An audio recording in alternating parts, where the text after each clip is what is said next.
All right, so the next thing we're going to do is model the legs. And again here, even though it looks like there's a lot of legs to model, we're actually just going to need to model 3 of them, just one front one, one middle one, which will be both of these, and then one rear leg. And I've got these separated out in 3D space like so, so I can just basically have symmetry if I need it. So I've just put them in the center of the geometry. So here they are.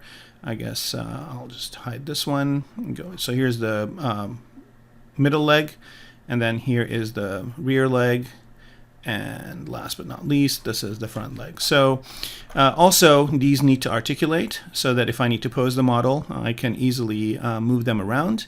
And I noticed that these legs have 3 pieces, so I just need to model this as one piece, this piece as one piece, and then this is one piece. And then as I move the model around, I can position these separately.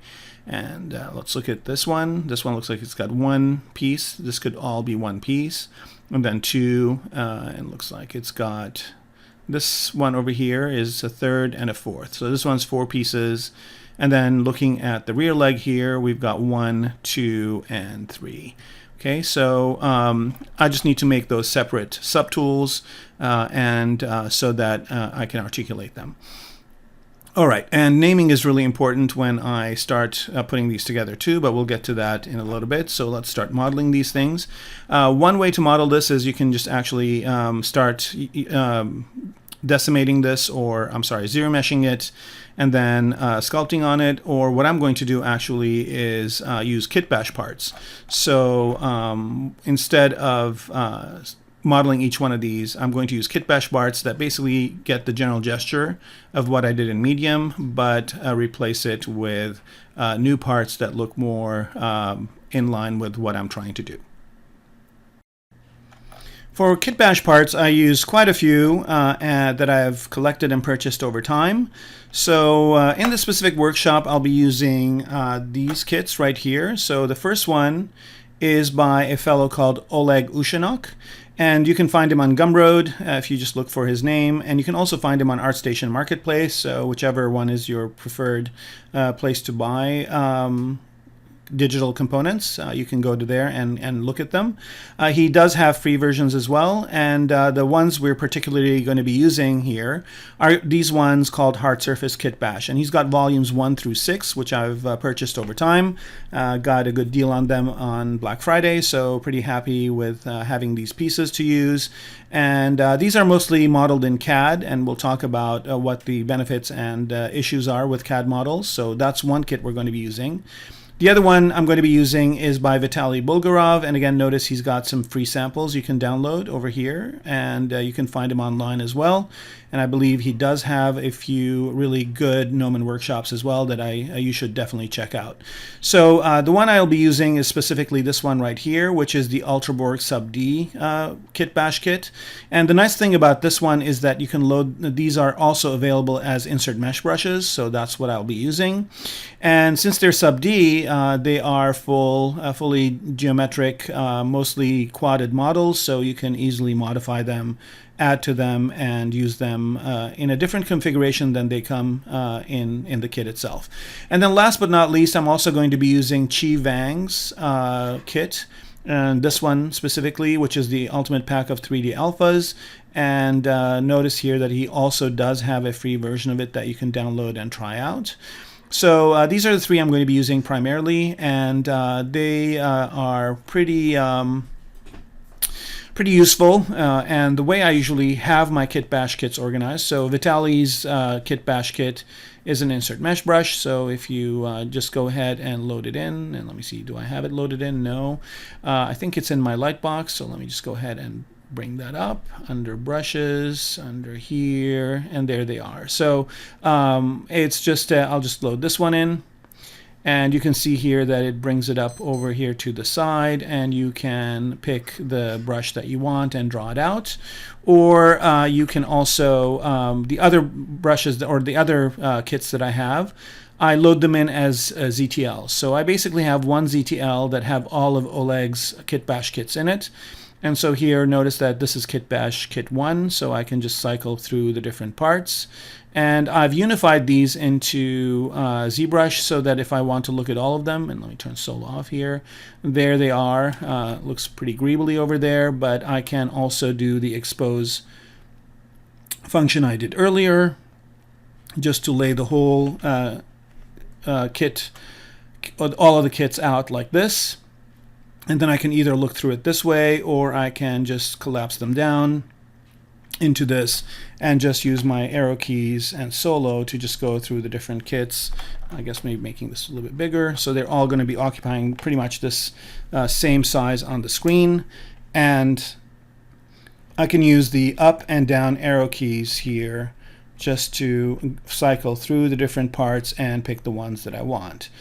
So in this case, what I want to do is use one of these parts over here. And so my workflow currently, until I find out a better way to do it, is if I want this part, let's say, what I do is I duplicate the entire kit, so there's a copy of it.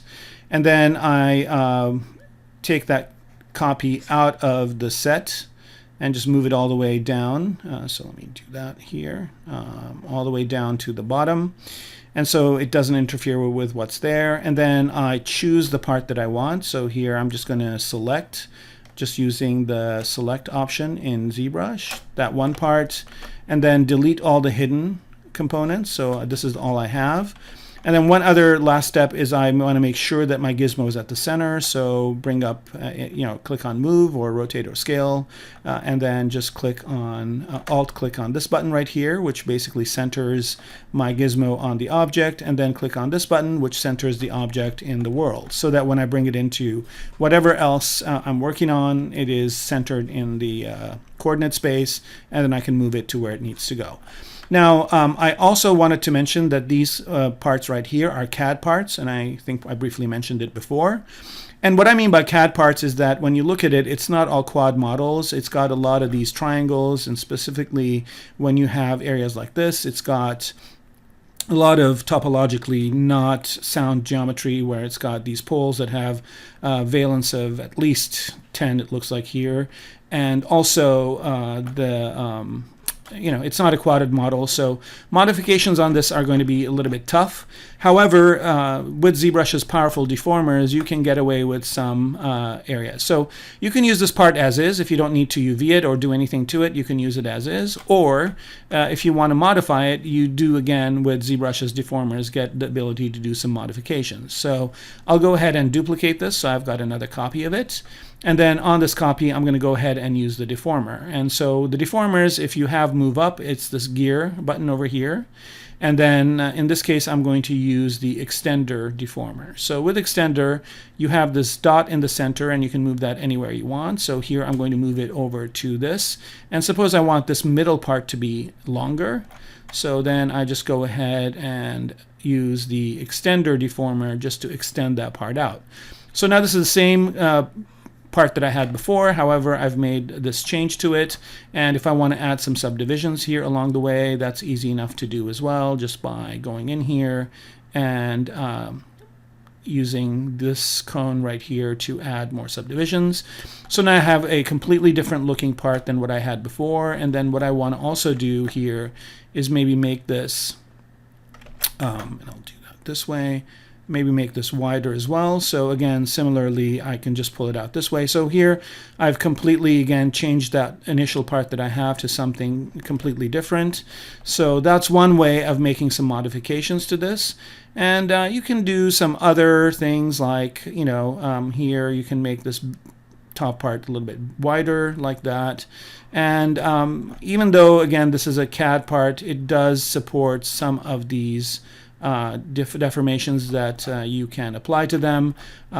So, it's not a full quadrant part, but again, you can do some changes to it to get it to be that way. Now, if you want this to be a quadrant part, so here I'm just going to go ahead and reset this extender and also accept it the way it is. And if I do want this to be a full quadded part, then I can use ZBrush's Zero Mesher function, and especially with Zero Mesher 2.0 that was introduced, I believe, in 2019, it makes it a lot nicer. So Zero Mesher functions are found under Geometry and under Zero Mesher, and usually you can just let it go with the default settings, but here I'm going to do a couple of things. One of them is see if this is symmetrical, and it is symmetrical around X. So I'm going to activate X symmetry, and Zero Mesher will take that into consideration. And then the next thing I'm going to do here is click on Detect Edges. Any hard surface objects, Detect Edges works really well with them, and let's just see what the default combination of these will give me. So here the Zero Mesher progress is going on, and you can see here it's relatively pretty quick, so I don't really need to even stop the video. And this is the result I get, which is pretty decent. It's also polygrouped it for me, but I think I can do better. And to do that, what I'm going to do here is I'm going to go ahead and double the number of polygons and do the Zero Mesher function again. And then we can see what that gives us. All right, so again, it's progressing pretty quickly, and the result we get is something like this, which is pretty good for the shape that we want. So here, if I turn polyframe off, notice that it is so good that it's even taken these facets in here as well, which I'll show you in a minute how you can completely get rid of. But if I look at these two parts, there's very little variance in the way that the part looks, especially if I look at it from this distance, for example. If I go between the two, you cannot really tell which one's which. So now let's look at poly count. So the original object had about 75,000 polygons, and this new one has about 147. Okay, so it's got a little bit more polygons than the initial version. However, it is a fully quadded object. And also, if I wanted to, I'm going to turn polyframe on here, I could probably reduce these by doing this. So I'm going to go back before I Zero Mesh it, and I'm going to, instead of using double, I'm going to use the same number of polygons. Okay, and then just launch Zero Mesher. Again, it's a pretty fast process, especially for what it's doing. I think it's almost a miraculous tool here. And here we go. Now we've got, again, something pretty similar. And let's look at the poly count here. So this one is, again, 75,000, and this one is about 83,000. So a little bit more, but not that much. But it's a full quadded model that I can very easily go ahead and UV, or using UV Master, and get good results. Now, the next thing I wanted to talk about here is that I mentioned that there's this faceting, and this faceting cannot be fixed here, right? So here, if I try to fix this faceting, it's really going to mess up the geometry because it is a CAD model. However, in this one, I can. And the first thing I can do to do that is go to, and let's see how well that works, is go to Dynamic Subdiv. And with dynamic subdivision, what that will do is it will assume that I'm dividing this. So here, let me turn polyframe off. And you can see that it's a lot softer. So this is the version with dynamic subdiv on, and this is the version with dynamic subdiv off. So it does show a little bit of faceting still. And I think I can also fix that by using some of these deformations right here. So here I'm just going to do polish by feature. And I don't really need to type in a big number. So here I think it basically, just by me touching it, it took a number in. But here I'll go back and just click on it, polish by features, and maybe put in, let's say, 2. And for this, it's good to kind of go up in small increments. So let's try 5. Let's try another 10. And at some point, you'll see those facets disappearing. So now here I've got that full shape in full sub D, almost the same number of polygons, and also it is a fully quadded model. So I can go ahead and use UV Master to get UVs from this and get a better part. So what I will do here is this is the part I'll be using, and I'll be probably using the same process for all the different parts that I use if I need to have a full quadded version of them. Okay, so now that I have this part, and it is what I want to use as the socket for the legs for the mech. What I'm going to do here is I'm going to get rid of things I don't need. So I don't really need this inside part with the dots. It's a lot of geometry that I'm not going to use. So here I will hit shift to draw or edit mode, and control shift click on this inside part, which will isolate it. I'm also going to turn double on so I can see it, and double is down below here under let's see, display properties, and under tool and double, and that basically I've put that up on my interface because I use it all the time. And then I'm going to invert that selection so that inside part is deselected, and then I'm going to delete hidden so that part is gone. And then also I want to get rid of these dots, so similarly I'm just going to select this part and invert the selection, and then just select the dots. Okay, and then invert the selection again, and the dots are hidden, and I'm going to delete them as well. And this here is the part that I want, but I still want to make some modifications. And since ZBrush did polygroup this for me, it's going to make my life easier. So what I'm going to do is here mask this part. So again, let me get into this mode, and if I control click on a polygroup, it's going to mask it for me. I guess, do I need to be in this mode? Nope. And I don't know why this isn't working. Here we go, and there it is. So now this is masked, and I want to place my gizmo at the center of this part. So now everything else is masked, but this is not. And what I want to do is I want to make this bigger, right? So here I'm going to scale this up using the gizmo, and I'm also going to move it down. So I'm going to move it down to about here and scale it up. And the reason why I'm doing that is because I'm basically creating a socket in which the leg will go. Okay, and after doing this, I want to do a couple more things, which is add some edge loops over here to this one area that's tall, that I made longer, sorry, not tall. And for that, I'll switch over to the Z Modeler brush, and I will go ahead and add an edge loop over here to shore up that edge, and an edge loop down below to shore that up. And I can insert multiple edge loops if I want to with the Z Modeler, but here I'm just manually doing it just because I want to ensure that I don't do too many of these edge loops and do just a few. I'm going to delete this one and add it again now that I've zoomed in so I can get a closer look. And it keeps adding the edge loop in the wrong direction. There we go. And then I'm going to add one in the middle here just for good measure. So I have a edge loop in the middle and one on each side just to kind of hold up that space.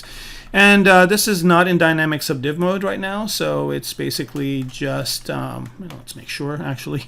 There we go. Yep, it's not in dynamic subdiv, so this is basically the part we're going to use.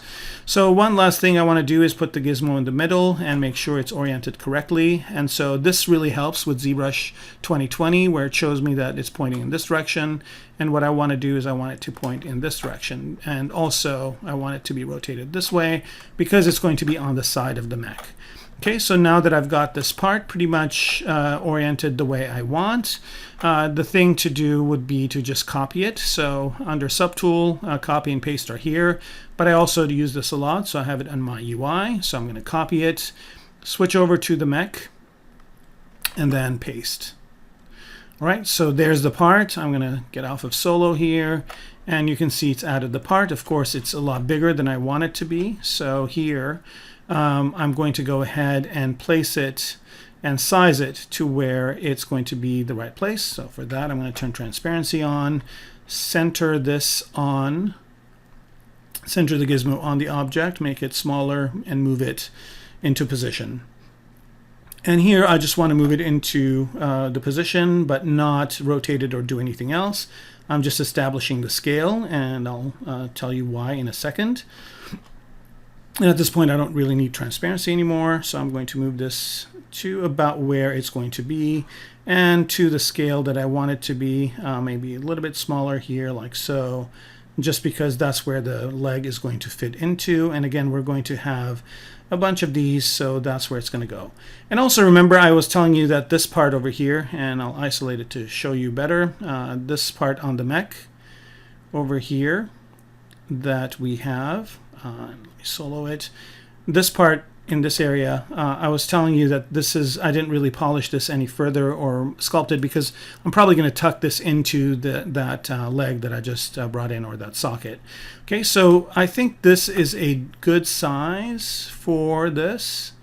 So I'm just going to maybe make it just a tad smaller, like so, and position it. And I think this is going to be the final size. So now that I have that final size, what I'm going to do is duplicate this another 3 times, because I'm going to have 2 of these per leg. Okay, so now that I've done that, I can individually rotate this one to where I want it to go. And so it's going to be, oops, I want to make sure I don't scale it, because this is going to be a uniform size. And I guess it would be a good idea to hide the other ones. And here we go, just move this into place like so, and it's going to be right there, and the leg is going to come out from it.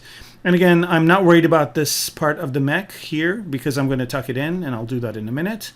Okay, and once I'm happy with that, I'm going to go ahead and mirror and weld it, so there is a version of it on the other side. So that's good, and then I will move on to the next one of these, which is over here. And that's going to be for this leg. So I will start moving that into place and rotating it as needed to about there. And again, I'm not really worried about how it's overlapping with the outside of the mech. Again, I can modify that very easily later on. I didn't do any sculpting down here specifically for that reason. Okay, so now we have these 2, and they are looking okay. Maybe rotate this out a little bit more and bring it back. Okay, so we're good with that. All right, I'm going to turn the visibility on for this one, and then go to the third one, which is going to be, let's say, for the arm. And a lot of times, a lot of military vehicles, or just vehicles in general, have parts being the same as much as possible, because then they just have to manufacture one of them and not multiple ones. And so here we go, and I'm going to position this over here, and there's going to be a ball that's going to go in these guys, so I'm not really worried about any proportionality right now. I'm just trying to get it to go to where it looks good. And sometimes I might need to move the arm to accommodate the actual socket, and sometimes I would need to move the socket to accommodate the arm. But for now, I'm just trying to find a good place for it, and I just want to make sure I don't scale it. So you see me when I scale it undoing the operation. Okay, so there's that, and I'll mirror and weld that on the other side, so we have 2. And it's kind of not conforming to where the arm is, but like I said, I could probably move the arm to kind of fit that socket. And I could also maybe do something else with this, but for now I think we're good. And last but not least, I'm going to select the one in the back, move that over, and rotate it and put it in place for the hind leg, like so. Okay, there's that one. And I want to check the tops of these as well. And I'll probably, you know, if there's an opening, I'll probably put stuff inside. But I'm just checking the top of these just to make sure that they are also pretty snug. I mean, these 2 seem to be working okay. And then this one is working a little bit better. Okay, so now that that's done, I'm going to hide the legs to see how these look as just the object. And I guess I'll mirror and weld this one, okay, to the other side. And I think one of them I have not mirror and welded, and I think it's this one, so I'll do that as well. Okay, so now we've got the sockets for the legs, and they look pretty industrial and they look pretty serious. And the other thing that's really important about this that you should not lose sight of is that this gizmo should be in the center so that you can rotate and adjust it later on as needed. So here I'm going to move these in a little bit more. And I'm not really worried about the other one moving this way because I can always mirror and weld it again. But if I want them to move together, I can activate symmetry and move them together. And maybe the hind leg would be something like this, and maybe rotate it a bit like that. So again, the gizmo is in the center. so that manipulation works really, really well. And I want to make sure I don't place the gizmo anywhere else. And I also want to make sure that this is in such a way where the hatch in the back can open. So I think this is good for this one. And then for the front one, it's going to be interesting to get this to be right. So I'm going to try and see if I can get a better angle if it goes this way. And this would make more sense because the arms are going to be pointing forward. And as you can see here, oh, good point. We should make sure that we activate symmetry so both of them move together. And I'm going to move this one in a bit and rotate it forward like so. And I want to make sure I'm rotating with the axes, right? So the red, green, and blue circles, and I want to make sure I'm using those ones so that I am not creating a weird rotation that I will not be able to manipulate later on if I need to. Okay, and these are going to be static. These aren't really going to move. So these are just going to be the sockets for the arms and the legs, and then later on I will pop a ball socket in here and build out the rest of the leg. So this is getting to be pretty close to what I want. Now I can take the liberty of making this thing a little bit smaller for the arm. However, if I do that, then it's going to look wrong, right? So if I'm going to make any of these smaller or bigger, I should do it in a uniform manner. So I'm going to try and see if I can find a compelling angle for this to be at, where it is working with this top shape, which is one of our defining principal shapes of the SMEC. So here I'm going to experiment with moving this out a bit, looking at it from the front. So my biggest challenge right now is that it looks like this area over here has a bit of an opening, and I have to figure out what I'm going to do with that opening. So let's look at this from the front again. So I've got two choices. One of them is to move this up, and the other one is to not move it up. Move it up, but also make some changes to this top part. Okay, so I'm going to isolate this one piece. And here is where the topological aspects of it come in handy. So I'm going to go ahead and turn on polyframe. And what I'm going to do is, a lot of times, it's okay if this part is the same, but if this is shorter, I don't think it's going to make that big of a difference. So I'm going to, again, switch to the Z-Modeler brush and delete some edge loops over here. And this is going to be tricky. I should probably zoom in as much as I can.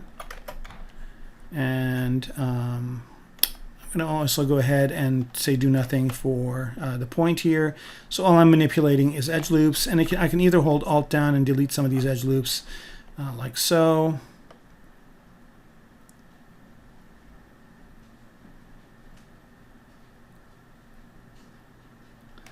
All right, and then I need to also at some point make sure that this is a non-destructive, meaning it's not removing any of the other geometry I need, and it's not. It's actually working out pretty well. So the zero mesher retopology was pretty good. And here we go, just work up to a few of these to a point where I can't anymore, maybe a few on the bottom. Okay, and so what I want to do at this point is mask. So here I'm going to switch to mask lasso, which I also have in my shortcut here. So mask lasso, not select, but mask lasso, where is it? There it is. All right, and then I'm just going to mask this part right here, and then I should be able to just move these down to over here. Okay, so I'm going to go off solo mode. So now I've got the same kind of basic shape over here, but this is a little bit shorter, and that will sell that a bit better. Okay, and I see this, I should mention it because it's a pet peeve of mine, is that I see a lot of people, and really, you know, established people in the industry too, building mechanical things where they have similar parts with different scale. And that does not work. If you've looked at any industrial design, usually the scale of similar objects is the same. So the screws are usually the same size, the bolts are the same size, and specifically big instruments like this, big pieces like this, are usually the same exact size. So here again, I'm just using the gizmo to get this to conform to some sort of a shape over here. And then once I have it to where I want it to be, I will go ahead and then sculpt the hull itself, like here, to fit inside of here, inside of the mechanical part. Okay, so here we are. I think this is good enough for the front. And let's go ahead and bring the legs back just to get an idea of how different this is going to be. And it doesn't look that different. I think this is going to work just fine.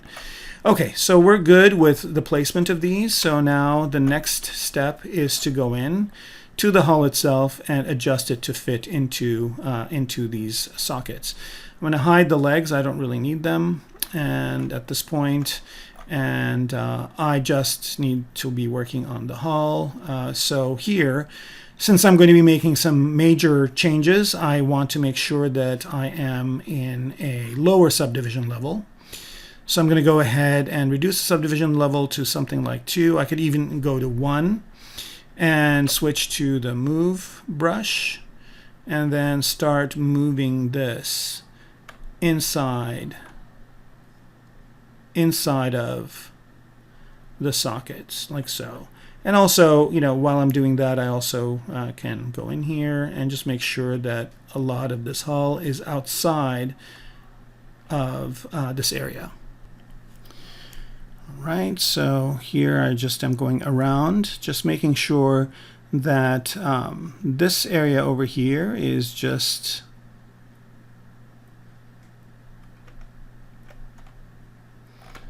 working in such a way where it's fitting this new part that I added. And it looks okay, and I'm not really going to see inside of this, so I don't really care. I could make a little bit of adjustment here, but I'm going to be putting some sort of a ball socket inside of these, so it's going to be okay. All right, and I just want to make sure that the hull of the mech is coincident or intersecting, I guess I should say, these objects in such a way where it's believable. So in a mechanical setting, what would happen is that they would manufacture this thing in such a way where these would be interchangeable. So here, just making sure, I think this over here can use a little bit of change.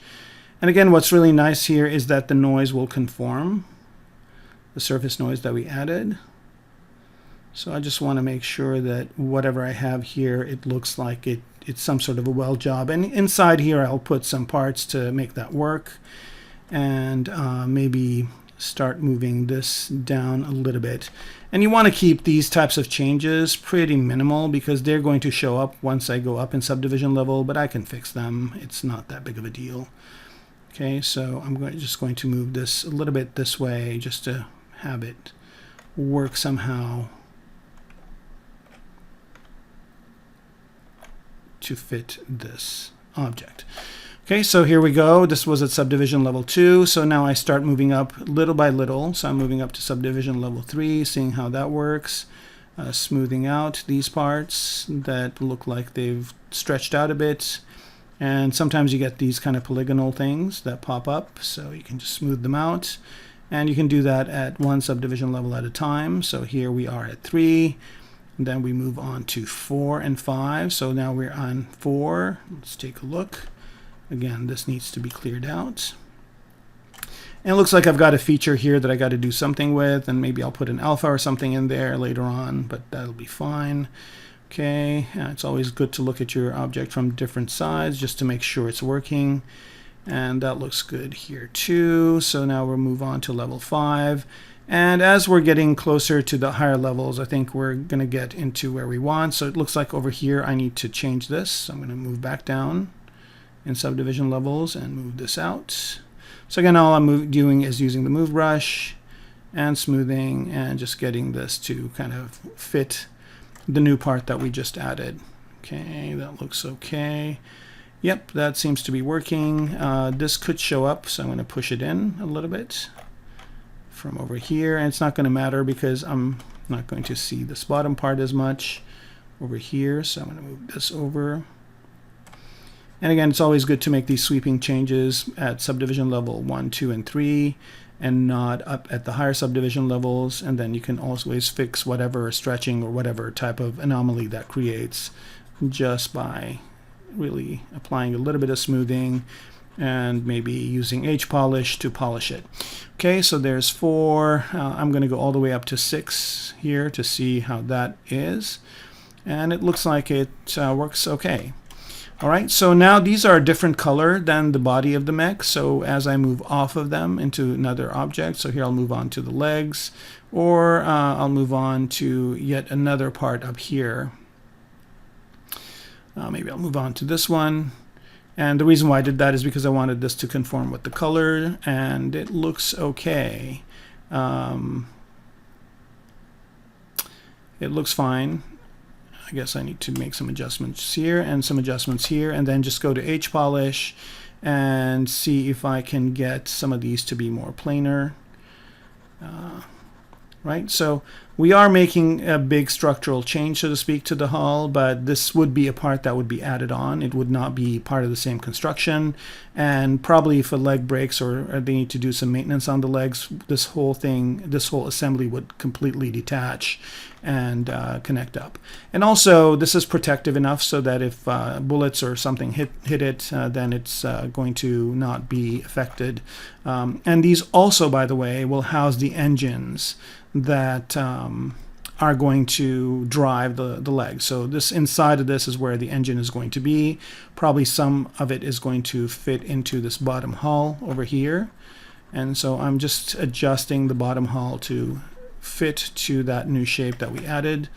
And again, just using H-polish and creating more of a hard surface look here for that bottom part. And I'm going to switch back to the move brush and move these in a little bit more, like so. So they're more form-fitting. And then I'm going to see what's happening in this area. So I need to figure out something to do over here where I've got this little inlet, and figure out what needs to happen to it.